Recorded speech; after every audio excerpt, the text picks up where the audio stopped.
Hi mga sis! Welcome back to my channel. It's me, Jen, again! And for today's video, diba? May video tayo para sa TikTok, may video din tayo para sa YouTube. Hindi pwedeng wala kayo mga sis kasi OG ko kayo, diba?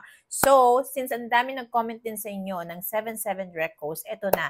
Hindi naman to karamihan kasi syempre, nasabi ko na yung ibang magaganda sa 66, sa 55, 44, 33, 22, 11. So, pwede nyo din balikan yon kasi yung iba, andun din talaga. So, ito yung mga bagong release na nagustuhan ko, na marirecommend ko sa inyo, okay? And also, may mga luma din na nanggaling sa 66, nanggaling din sa 55, alam niyo yun.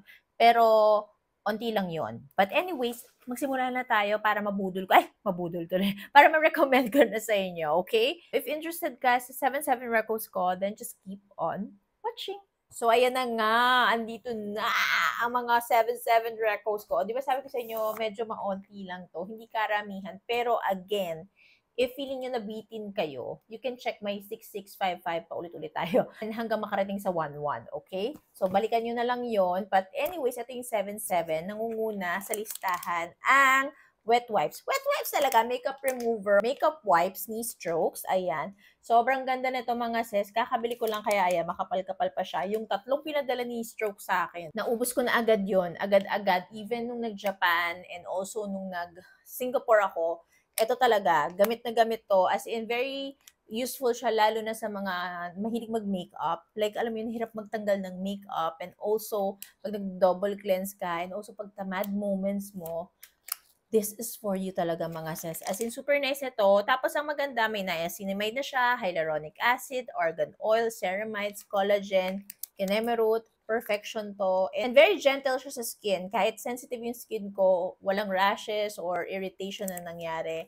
Perfection siya, mga sis. Hindi din siya yung magaspang. Kasi di ba may mga wet wipes talaga. Makeup wipes kasi na, alam mo yun, ang rough niya kapag pinahid mo na or pinangtanggal mo ng makeup, di ba? Ito hindi. Sobrang gentle lang niya sa skin and very soft. Next naman mga sis, for local na SPF or sunscreen, ayan. This is the Get Ready With Me SPF BFF. Super nice nito. SPF 15 na siya. Very lightweight, walang white cast. And alam mo yun, parang primer mo na din siya before ka mag-makeup. So, perfect to. I love it. Wala akong naging problem dito. Very, okay siya sa sensitive skin ko. Kasi minsan, alam mo yung ibang sunscreen sa akin, pag sobrang tapang niya talaga, alam mo yung nagra-rashes or nag-hapdi dito sa paligid ng mata mo. Ito wala. Walang ganon. Sobrang perfect nito. Perfect.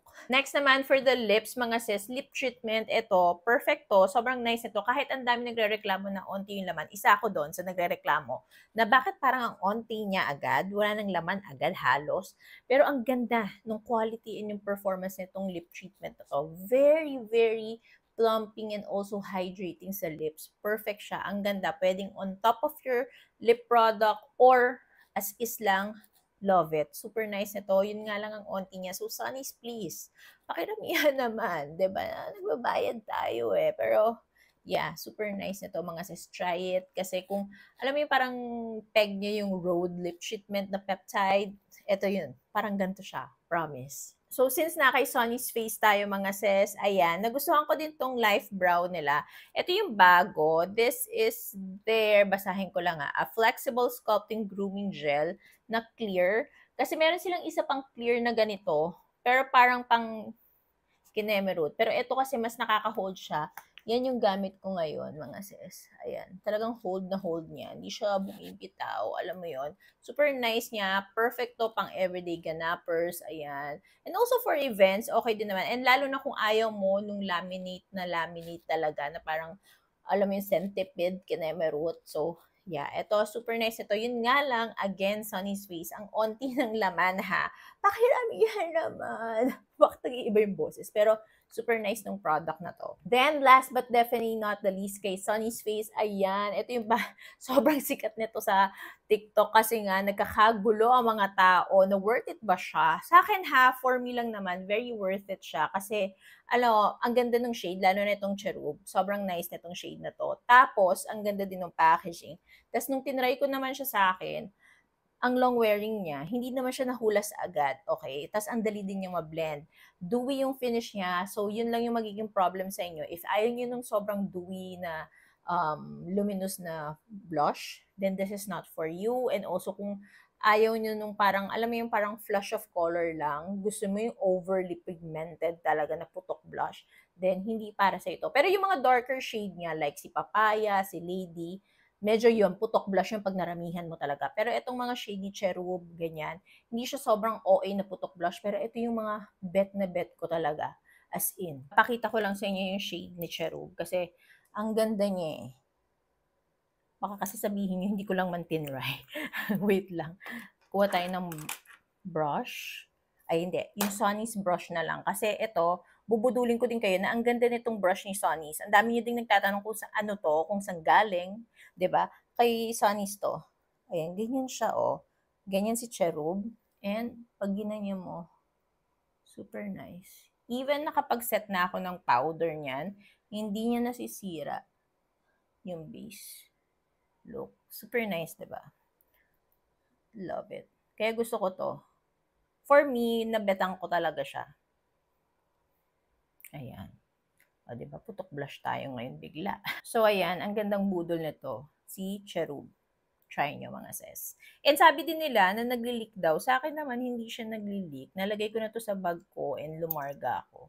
Hindi naman. Ayan, ganyan ko kasi siya gamitin. Tapos gaganyan ko. Ayan, sa loob lang, ayan, ganyan siya.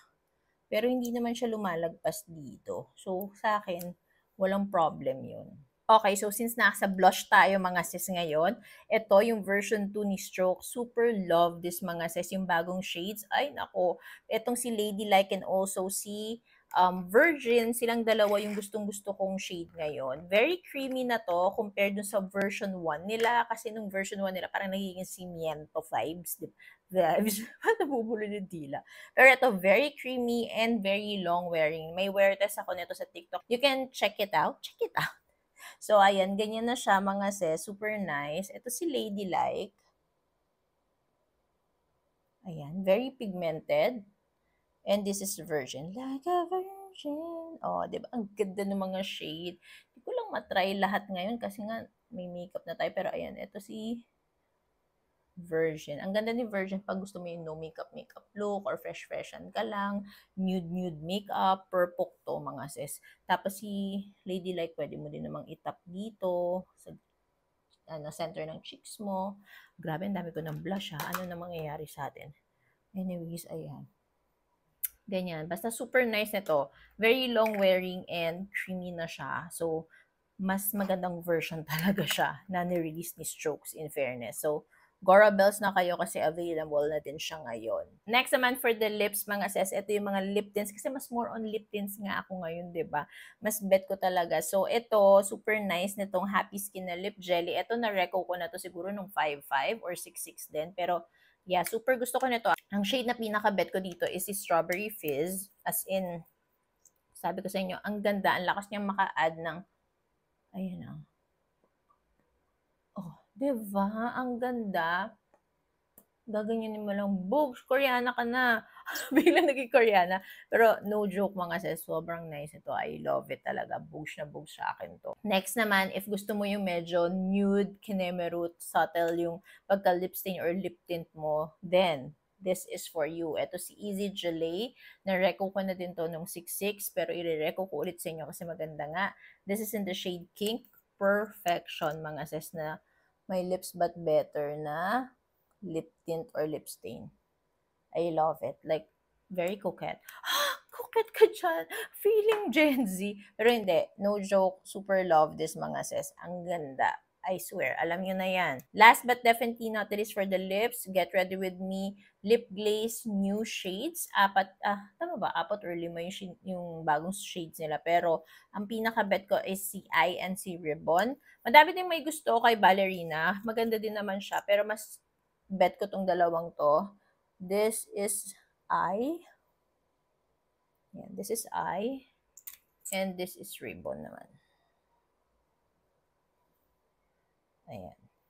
Wait. This is Eye, and this is Ribbon. Yan yung dalawang bet na bet ko na bagong shade ng lip glaze ni Get Ready With Me. And we all know na si Get Ready With Me lip glaze. Very long wearing to. And also, papakita ko lang na bago na yung packaging niya. Naka-emboss na dito yung logo ni Get Ready With Me.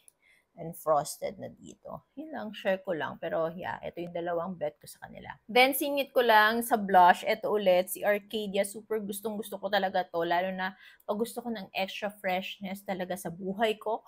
Sa buhay, hindi, sa mukha ko. Ito talaga nilalagay ko dito sa center ng cheeks ko. Ito, si Eden na si Arcadia Beauty Daily Blusher in the shade Eden. Ayan, super nice na to. Very long wearing. Kahit nung Japan, ito din talaga yung gamit ko. Pag gusto ko yung freshness, yung parang kala mo, tisay-tisay ka lang. Or alam mo yung parang Marian Rivera, ganon, yung peg mo. So, ayan, sobrang gusto ko to, mga sis. I highly recommend this talaga. Alam niyo yan, 6'6 nandito din.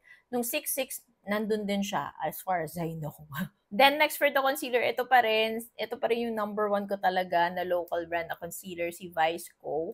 This is their Cover Up Skin Sealer, super perfect. Dalawang shade ang gusto ko dito, si Light 2 and also si Light Medium 1. Yun yung ginagamit ko. Si Light Medium 1, siya yung pang spot conceal ko, then si Light 2, siya yung pang brightening eme ko. And ito, gustong-gusto ko talaga to, mga sis, kasi very lightweight lang siya, pero yung coverage niya is umaapaw talaga. Boom boom pow. Matatakpan niyo talaga ang chismis at baho. Pati baho. Ang chismis at mga alam mo yon, kinemerot sa mukha mo na gusto mong tapalan, magagawa niya talaga, mga sis. So, go for this one, mga sis. Ang ganda niya. Pwede siyang pang normal, dry, and combination or oily skin. Purple. Then, next for the brows, alam nyo, hating-hati yung puso ko. Pero number one ko pa rin talaga si Absidy. Lalo na kapag gusto mo na laminate and mas mabilis mag-set talaga, kay Absidy tayo. Pero ito, gamit na gamit ko din kasi talaga si Lovely Cosmetics nung walang stock si Absidy. Kaya naman masasabi ko din na nasa number one ko din tong si Lovely kasi ang ganda talaga din ng performance niya. Pero ang difference lang nilang dalawa is pares naman silang nakaka-laminate and talagang nakaka-hold ng matagal ng brows. Pero si Absidy kasi mas mabilis siyang mag-set compared kay Lovely. Si Lovely naman, feeling ko mas perfect din siya kapag mga beginners lang sa pagbabrow, kasi may moment ka pa, may time ka pa para ma-move or makurba lalo yung kilay mo compared kay Absidy na mabilis mag-set. So, yun lang naman yung difference nila. Pero kahit sino sa kanilang dalawa, mga sis, go for gold. Ang ganda nila parehas. Then, last but definitely not the least, oh my gosh, super gusto ko talaga yung Easy Slow palette. Lalo na yung mga chromes and shimmers. Super perfect nun. Pero, mga sis, nirelease to ni Easy, yung micro palette nila. Mas bet ko to. I mean, yung laman, si chrome pa, yung duo chrome pa rin naman nila and also yung mga mattes nila. Pero yung lalagyan, libre nyo siyang makukuha, mga sis. Free siya from July 7 to 11 ata. As long as meron kang 400, minimum spend na 499 ng eye insert or face insert. So, bongga, di ba? Meron kang ganito. Ang cute-cute kaya. So, ayan, ito yung nagawa kong customized na micro palette. Ang ganda, di ba? Ito talaga madadala ko to lagi. As in, ang galing, oh. Makapag-retouch ka ng eye makeup mo. Or eye makeup ka habang nasa kotse. Alam mo yun, mabilisan. Ganda. Ang brilliant ng idea. Brilliant talaga. Basta, gusto ko talaga yung idea nila. Ang cute-cute, super nice. Pero do sa mga duo chromes and shimmers, mga sis, huwag yung pagkalalagpasin si Delirium, pati si Shapeshifter. Silang dalawa yung pinaka-favorite ko talaga doon. Ayan, yung dalawang yan. So, ayun lang, mga sis, natapos na tayo. Sabi ko sa inyo, onti lang yan eh. Hindi tayo masyado dadami ngayon. Kasi talagang kung ano lang yung mga worth it and books na books talaga for me. Yun lang talaga yung mga ma-recommend ko sa inyo. Para naman sulit na sulit talaga, ba diba? So, ayun lang. I hope nagustuhan nyo and makatulong sa inyo tong 7-7 recos ko. This 7-7, okay? So, all the links will be on my description box. Thank you so much for watching and don't forget to like, share, and subscribe on my channel, mga sis. Bye!